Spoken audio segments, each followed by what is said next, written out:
Friends, betting apps తెలిసిందే కదా మీకు. అయితే ప్రమోషన్ ఏదో చేస్తున్నానని చెప్పి డౌట్ కూడా అలాగ వచ్చే ఛాన్స్ ఇప్పుడు లేదు. ఎందుకంటే మొత్తం ఊడ్చి ఎత్తిపడేసారు కాబట్టి. మనకు తెలిసిన బెట్టింగ్లు అంటే ఆ ఫోన్స్ లో వచ్చాయి, అంతకు ముందు ఆ ఐపీఎల్ అవి జరిగేటప్పుడు అయ్యేవి. కానీ 500 ఏళ్ల నుంచి బెట్టింగ్ అవుతున్న ఓ బెట్టింగ్ ప్లాట్ఫామ్ గురించి చెప్పబోతున్నాను. 500 ఏళ్ల నుంచి అవుతుంది, ఇప్పటికే ఉంది, ఇండియాలో ఉంది. రాజస్థాన్ లోని ఫలోడి సట్టా బజార్. ఇప్పుడు దాకా మీకు తెలిసినంత పిల్ల బచ్చా బెట్టింగ్ లో 11-15 మంది సెలెక్ట్ చేయండి, ఆడు క్యాప్టెన్, ఇడు వైస్ క్యాప్టెన్, వాడు ప్లేయర్, వీడు గేమర్, వాడు గెలుస్తాడు, వీడు గెలుస్తాడు, ఇలానే ఉంటది. కానీ ఈ మార్కెట్ సట్టా బజార్ లో 500 ఏళ్ల నుంచి అంట ఇంకా బెట్టింగ్ ఏ లెవెల్లో ఉండేవో ఆలోచించండి. ఇవాళ నైట్ ఈ కింగ్ గాడి పోయి ఏ కింగ్ గాని గెలుస్తాడు, గెలిగితే ఎవడు పోతాడు? ఈ కింగ్ కు పుట్టిన 4వ కొడుకు నెక్స్ట్ కింగ్ అవుతాడా, లేదా మొదటి కింగ్ ఈ మెయిన్ కింగ్ ని చంపేసి వాడే కింగ్ అయిపోతాడా? 500 ఏళ్ళు ఏ రేంజ్ లో అవుతూ ఉంటుంటాయి అసలు. ప్రజెంట్ అయితే అక్కడ పీక్స్ లో ఉండదంట. క్రికెట్ మ్యాచ్ లే కాదు, ఎలక్షన్లు, ప్రిడిక్షన్లు, అంటే ఇప్పుడు నెక్స్ట్ ఎలక్షన్ లో ఎవరు గెలవబోతున్నారు, ఎన్ని సీట్లు వస్తాయి, అలా న్యూస్ పేపర్లు అంతా నానా కష్టాలు పడి చేస్తూ ఉంటారు కదా. ఇక్కడ ఇలా ప్రిడిక్షన్లు అయితే అంతకు ముందే ఎప్పుడో రిలీజ్ అయిపోయి ఉంటాయి. అంటే ఎవరు గెలుస్తావు అనేది కాదు, ప్రిడిక్షన్ల మీద కూడా బెట్టింగ్ లేస్తుంటారు. ప్రతి చిన్న విషయాన్ని వదలదు. లాస్ట్ కి నేషనల్ న్యూస్లు, ఇండియా వైజ్ గా మెయిన్ న్యూస్లు, ఏదో ఒక మెయిన్ ఈవెంట్స్ ఇండియాలో అవుతూ ఉంటాయి కదా. ప్రతి దాని మీద ఇంటర్నేషనల్ లెవెల్లో కూడా ఇంటర్నేషనల్ బుల్ ఫైట్స్ అవుతుంటాయి. వాటి మీద ఇంటర్నేషనల్ ఎలక్షన్ లో కూడా ఇప్పుడు ఇదంతా ఏం లేదు, బాగా ఎక్కువైపోయింది ఇంటర్నేషనల్ లెవెల్. లోకల్ గా ఏమైనా ఆడుకుందాం అని చెప్పి సడన్ గా ఆపేసి అందరు కలిసి కూర్చొని బూట్లు ఉంటాయి కదా, షూస్, వాటిని గాల్లోకి ఎగరేసి బెట్టింగ్ లేస్తా ఉంటది. ఎందుకు కిందకు వచ్చిద్దా లేదని కాదు, వస్తుంది అలాగే. బూట్ కింద పడ్డాక స్ట్రైట్ గా కింద పడిద్దా, తిరగబడి కింద పడిద్దా, వీటి మీద కూడా ఒక ఈవెంట్ జరుగుతూ ఉంటది ఏదో మూల. మనకి ఇక్కడ ఆన్లైన్ లో ఎవరికి తెలియకుండా ఏదో చేసి ఆడిపిస్తుంటేనే ఎత్తిపడేశారు కదా. అంత లెవెల్లో బెట్టింగ్ చేస్తున్నారు. వాళ్ళని ఏం చేయట్లేదా అంటే నిజానికి అదంతా ఇల్లీగలేండి, లేగలేం లేదు. మీరు ఆలోచించండి, గవర్నమెంట్ మంది ఇండియన్ గవర్నమెంట్ ఫామ్ అయ్యే 100 ఏళ్ళు అవ్వలేదు. 500 ఏళ్ల నుంచి వాళ్ళు ఫామ్ లో ఉన్న వాళ్ళు ఏ రేంజ్ లో అసలు వాళ్ళు చిట్కాలు సందేశాలు ఉంటాయి. మొత్తం వాళ్ళ బెట్టింగ్లు అంతా చాలా స్మూత్ గా అవుతాయంట. అసలు అవుతుందో లేదో అన్నట్టు అవుతూ ఉంటాయంట, కానీ చాలా హెవీగా అవుతాయంట. చిన్న చిన్న టీ స్టాల్స్ లో, చుట్టుపక్కల ఉన్న షాపుల్లో సింపుల్ గా అయిపోతూ ఉంటాయి. కొన్నిసార్లు ఎలా అవుతాయంటే న్యూస్ పేపర్లలో కూడా ఇదిగో ఈ ఊళ్ళో నుంచి అదే ఇక్కడ నుంచి ఇలా ప్రిడిక్షన్స్ వచ్చాయి, మాదే వీళ్ళతో చాలా బాగా మ్యాచ్ అయింది, మా న్యూస్ పేపర్ లో గొప్పలని చెప్పి కూడా వేసుకున్న వాళ్ళు ఉన్నారు. నేషనల్ న్యూస్ లో కూడా రామ్ మందిర్ అక్కడ కట్టదా, ఆర్టికల్ 365 పెట్టారు కదా, అది ఎత్తేస్తా ఏది పెడితే అది. నేషనల్ లెవెల్ కోర్టు కేసులో ఎవడు గెలుస్తాడు, ఈ లెవెల్లో అవుతుంది. ఇంకా కోడ్ లాంగ్వేజ్ లో అయితే చెప్పాల్సిన పని లేదు, కోడ్లు కూడా అర్థం చేసుకోలేవు, అంత కోడ్ లాంగ్వేజ్ యూజ్ చేస్తారు. ఎక్కువ వాళ్ళు కూడా ఒకే కోడ్ లాంగ్వేజ్ యూజ్ చేయరు, ఎప్పటికప్పుడు చేంజ్ చేసేస్తూ ఉంటారు. ఎవరికి అర్థం కాకుండా, అంటే పోలీసులు అలాంటి వాళ్ళు పట్టుకోవడానికి ట్రై చేస్తే ఇంతగా జరుగుతుంది కదా, ట్రాక్ చేసి పట్టుకోవడం అని ఏదో ఒకటి అనుకుంటారు కదా. ఓ పక్క అది ఎలాగా ఉంటది, దాంతో పాటు పెద్ద వాళ్ళు ఇన్వాల్వ్ అయ్యి కూడా ఉంటది. అంత హైగా జరుగుతుంది. మరి ఎంతమంది సంగనాగిపోయారు. ఫ్రెండ్స్, జనాలకి సినిమాలు అంటే పిచ్చి. అంటే సినిమాలు చూడకుండా మనుషులు ఉండడం చాలా కష్టమైన పనే. చూసే వాళ్ళకి అంత పిచ్చి ఉంటే తీసే వాళ్ళకి ఎంత పిచ్చి ఉండాలి. సో ఇప్పుడైతే నేను ప్రపంచంలోనే అత్యంత భయంకరమైన సినిమా చూసేటప్పుడు కదా, సినిమా తీసేటప్పుడు అంత భయంకరంగా తీసాడంట డైరెక్టర్ గారు. సినిమా మొత్తం యాస్థెటిక్ గా ఉండాలి, ఎలా ఉందో అలాగే చూపించాలి. ఓ సింహం పోతుంది, పక్క నుంచి యాక్టర్ కూడా పోతున్నాడు అంటే సింహం ఒరిజినల్ గా పోతే యాస్థెటిక్ గా ఉంటది. విఎఫ్ఎక్స్ ఏంది, గ్రాఫిక్స్ ఏంది, ఇట్టా ఇదంతా కాదు, సింహం ఒరిజినల్ గా పోవాలి. అయితే ఈటితోని సినిమాలో ఏం కావాలి, సింహం పోవడం కాదు, సింహం చాలా క్రోధాత్మకంగా కోపంగా ఉండాలి. ఏదో మామూలు సింహాన్ని ట్రైనింగ్ ఇచ్చిందని తెస్తే అది వర్కౌట్ అవుతుంది కదా. సో కోపంగా క్రోధాత్మకంగా ఒరిజినల్ గా భయంకరంగా ఉండే సింహాన్ని తెచ్చి దాని పక్క నుంచి మెయిన్ యాక్టర్ పంపించండి అని అంటాడు. ప్లాన్ లేదు, తొక్కలేదు, నిజంగా అట్నే చేశారంట. అంటే యాక్టర్ స్పేస్ లో యాస్థెటిక్ ఒరిజినల్ రియాక్షన్ కావాలంట అతనికి. నిజంగా సింహం ఇస్తే దానికి కోపం ఎట్టు వస్తుంది, దాన్ని చూస్తే మనుషులకు భయం ఎట్టు వస్తుంది. వాళ్ళ యాక్టర్స్ నిజంగా పెడతావో లేదని వాడు డౌట్ ఏమో. లిటరల్లీ దీనికోసం 1-2 కాదు, చాలా సింహాలు, పులులు, క్యాట్స్, ఇంకా ఎన్నో భయంకరమైన జంతువులు కావాలి. దీనికోసం 1-2 అయితే ట్రైనింగ్ ఇచ్చినవి ఏదో ఒకటి సినిమాల కోసం యూజ్ చేసేవి తెచ్చుకోవచ్చు. కానీ వీడికి ఎక్కువ కావాలి కదా, అందుకే ఎక్కడెక్కడ నుంచి ఇల్లీగల్ గా ట్రైనింగే లేనివి సింహాలు, పులులు, అడవులు, జూల్లో నుంచి ఎక్కడెక్కడ నుంచి ఎత్తుకొచ్చాడు. రోడ్ అని చెప్పి సినిమా తీసాడులేండి. ఆ సెట్ లో మొత్తం 132, 1 కాదు 2 కాదు, 132 క్రోధాత్మకమైన సింహాలు, పులులు, లెపర్డ్స్, జంతువులను ఎత్తుకొచ్చి సెట్ లో జనాల మధ్యలో పెట్టేవాడు. సినిమా కాన్సెప్ట్ ఏంటంటే ఇప్పుడు భయంకరమైన జంతువులైనా మామూలు మనుషులతో కలిసి ఆనందంగా కలిసిమెలిసి హ్యాపీగా ఉండొచ్చు. అవి భయంకరమైనవి, మనుషులు ఏదో చేస్తాయి, అలాంటిదంతా నిజం కాదు, అదంతా ఒరిజినల్ గా అబద్ధం. ఇది కథలా చూపిద్దామని తీసుకొచ్చాడు. షూటింగ్ అయినన్ని రోజులు క్యాస్ట్ చేంజ్ అవుతూనే ఉంది, యాక్టింగ్ చేసేవాళ్ళు ఎవడు ఉండలేకపోతున్నాడు. ఎట్టుంటదండి, అవేమో బొమ్మల ట్రైనింగ్ ఇస్తేనే కష్టం, అన్ని ట్రైనింగ్ లేని తీసుకొచ్చి పడేసారు. షూటింగ్ లో అవి ఎలా పడితే అలా బిహేవ్ చేస్తూ ఉండేవంట.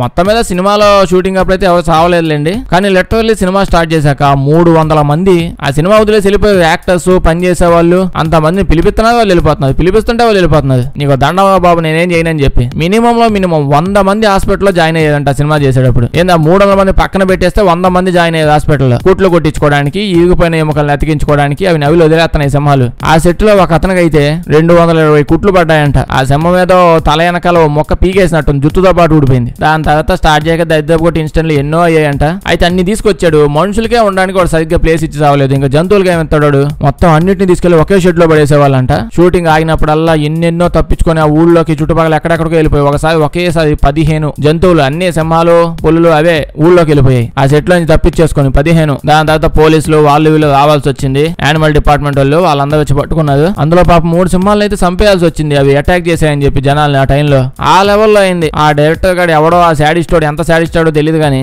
ఇంత జరిగిన అంటే ఇంత గోలైనప్పటికీ వాడు ఆ సినిమా ఆపలేదండి. అసలు ఆపకపోవడం వదిలేండి, అసలు అదే లెవెల్ వాడు ఎలా అనుకున్నాడు అలాగే జనాలను అలాగే పెట్టి ట్రైనింగ్ లేని వాటినే పెట్టి అలాగే పెట్టి తీసేసాడు. మొత్తం మీద మూవీ రిలీజ్ అయింది, పెద్ద హిట్ అయింది. మామూలుగా డైరెక్టర్స్ ప్యాషనేట్ గా ఉంటారు, ఈడెవడో పాయిజనస్ గా ఉన్నాడు. ఫ్రెండ్స్ మీకు బ్రిక్స్ తెలుసుగా. బ్రిక్స్ అంటే ఇటుకేట్లు కాదండి. బ్రిక్స్ అనేది ఒక ఆర్గనైజేషన్. అందులో కొన్ని దేశాలన్నీ కలిసి ఉంటాయన్నమాట. ఇండియా కూడా ఉంటది. మొన్న చాలా మీటింగ్లు కూడా అయ్యాయి. చాలా దేశాల వాళ్ళు కలిసారు. రష్యా వాళ్ళు, చైనా వాళ్ళు కూడా వచ్చారు. ఏం చేశారు అనుకుంటున్నారు? దీపావళికి అందరూ కలిసి భోజనాలకు వెళ్ళారు అనుకుంటున్నారు ఏంటి? ఇలా దేశాలన్నీ కలిసి ఏం చేస్తున్నాయంటే అమెరికాను ఆపడానికి ట్రై చేస్తున్నాయి. ఏమైందా ట్రంప్ గారు ఊపు ఎక్కువైపు ఇంకేమైనా చేశాడంటే అలా కాదు. ఎప్పటి నుంచో బేసిక్ గా మనకి ఎక్కువ ఐడియా ఉండదు కానీ ఇంటర్నేషనల్ లెవెల్లో డాలర్స్ ఉన్నాయి కదా, అమెరికన్ కరెన్సీ. ఆ డాలర్ ప్రభావం ప్రపంచంలోని అన్ని దేశాల్లో చాలా ఎక్కువ ఎఫెక్ట్ పడుతుంది. వరల్డ్ కరెన్సీ మొత్తాన్ని డాలర్స్ డామినేట్ చేస్తున్నాయి. అంటే పెద్ద ట్రాన్సాక్షన్స్ ఉంటాయి కదా, ఒక దేశంలో నుంచి ఇంకో దేశం వాడు ఏమన్నా కొన్నా తీసుకున్నా అలా ట్రాన్సాక్షన్ డబ్బులు చేయాలి కదా, అదంతా ఓన్లీ డాలర్స్ లోనే అవుద్ది. మనం కూడా ఎప్పుడైనా వింటాం కదా, ఏదైనా కొనిందంటే ఇన్ని డాలర్స్ పెట్టి కొనిందంటాం కానీ ఇన్ని రూపాయలు పెట్టి కొనిందని ఎప్పుడు అనం. అమెరికా వాడు ఎప్పటి నుంచో 100 ఏళ్ల ముందు నుంచో చాలా తెలివిగా ప్లాన్ వేసుకుని డాలర్స్ ని మెయిన్ గా చేసి వరల్డ్ వైడ్ గా దీనిలోనే జరిగేలాగా తెలియకుండానే నెమ్మదిగా సెట్ చేసుకుని వచ్చి ఇప్పుడు టాప్ కి వెళ్ళిపోయాడు. దీని వల్ల ఏమైంది, అమెరికా చచ్చాడు మొత్తం ట్రేడింగ్ అంతా కంట్రోల్ లో పెట్టుకోగలిగాడు.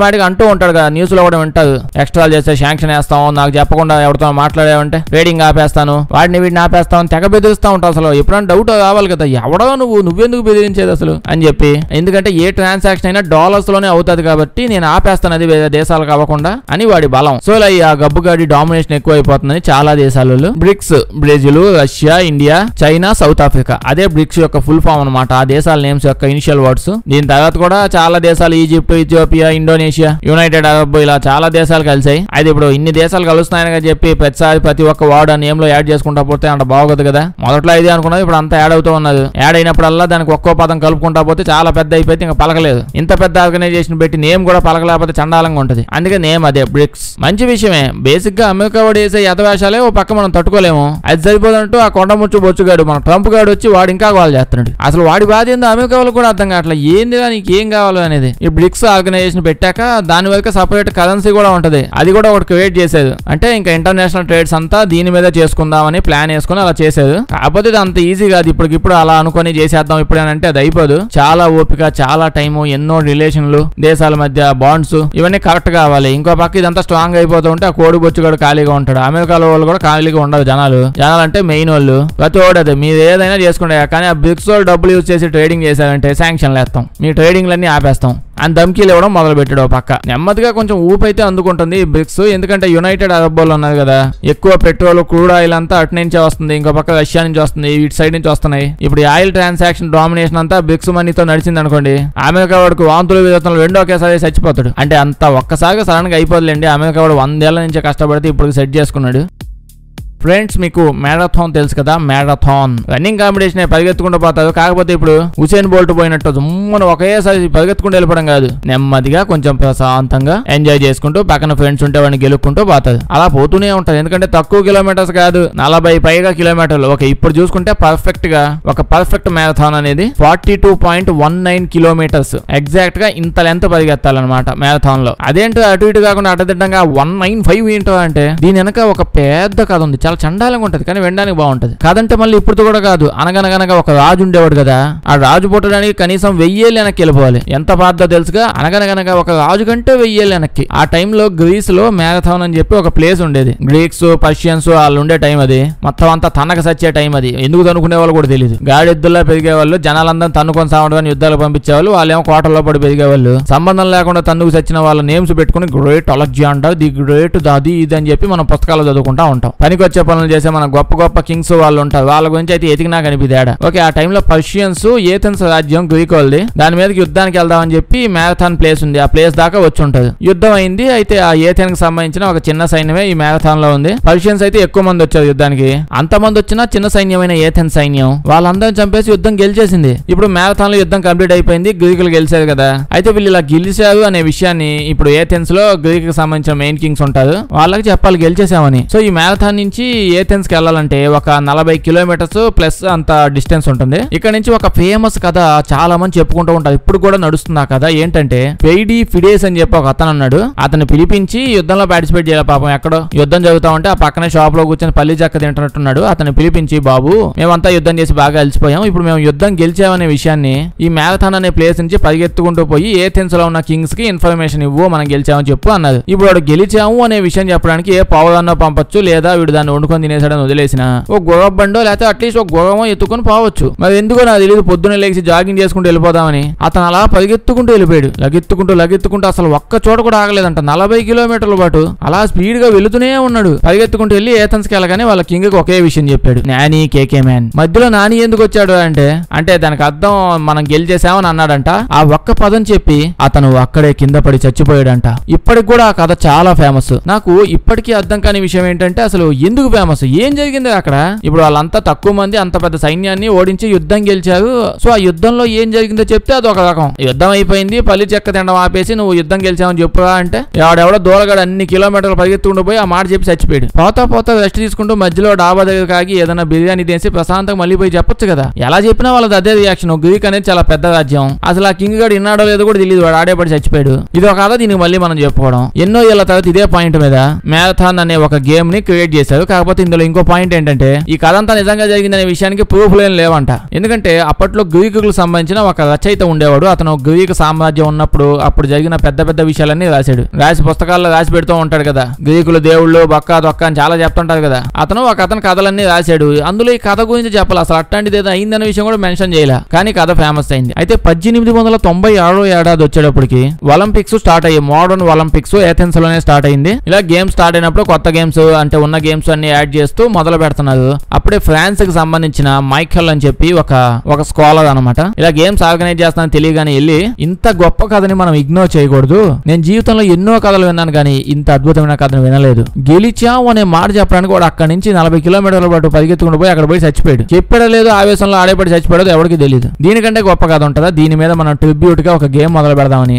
ఆ మోడర్న్ ఒలింపిక్స్ ఫౌండర్ ఒక అతను ఉన్నాడు లేండి, చాలా పెద్ద నేమ్ ఏదో ఉంటుంది, పలకడం నా వల్ల కాదు. ఆ కథ ఇతను చెప్తే ఇతను కూడా ఆ కథ విని వావ్ అసలు ఏంది, నాకు పిచ్చెక్కిపోయింది, ఇది జనాలు గుర్తు పెట్టుకోవడానికి నేను ఏదైనా చేస్తా, ఏం చేయాలి ఇప్పుడు? అతను పరిగెత్తాడు కదా 40 కిలోమీటర్లు, ఓకే ఆకుండా పరిగెత్తాడు, నాకు అంతా గుర్తుంది. నేను కూడా ఈ మోడర్న్ ఒలింపిక్స్ లో కొత్త గేమ్ స్టార్ట్ చేయబోతున్నాను, అదే 40 కిలోమీటర్లు ఆకుండా పరిగెత్తాలి జనాలు. అలా అతనికి ట్రిబ్యూట్ ఇస్తూ ఏథెన్స్ లో ఫస్ట్ టైం 40 కిలోమీటర్లు ఇలా మ్యారథాన్ అనే ఒక ఈవెంట్ ఇన్ని కిలోమీటర్లు పరిగెత్తేలాగా స్టార్ట్ అయింది. మొత్తం మీద ఇలా స్టార్ట్ అయితే అయ్యింది. ఆ పైడిపై ఆ పరిగెత్తిన వ్యక్తికి గుర్తుగా ఒక శిల కూడా పెట్టారు. అదే ఫస్ట్ టైం వరల్డ్ లో మ్యారథాన్ అనేది స్టార్ట్ అయింది. బట్ స్టిల్ ఇందాక చెప్పాను కదా 42.195 కిలోమీటర్లు ఎగ్జాక్ట్ గా ఇప్పుడు పరిగెడుతున్నారని చెప్పి. ఇలా ఎందుకంటే మ్యారథాన్ మామూలుగా ప్రతి ఒలింపిక్స్ అయినప్పుడు అవుతుంది, రకరకాల దేశాల్లో రకరకాల ప్లేసుల్లో అవుతూ ఉంటది కదా. ఇప్పుడు అంటే ఒలింపిక్స్ 4 ఏళ్ళకి ఒకసారి అవుతుంది కదా.